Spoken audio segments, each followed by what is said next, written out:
Ito na guys, nilagay ko na yung ating malunggay kasi luto na to.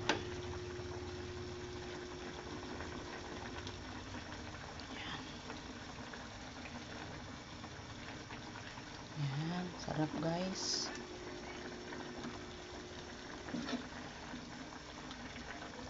Tinikman ko na ito guys, super ang yummy ng sabaw.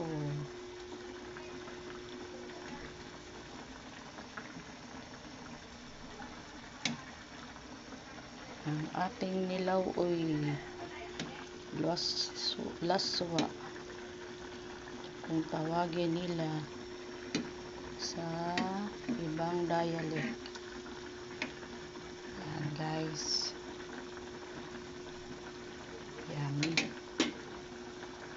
Okay, patayin na natin ang apoy. 1, 2, 3 go.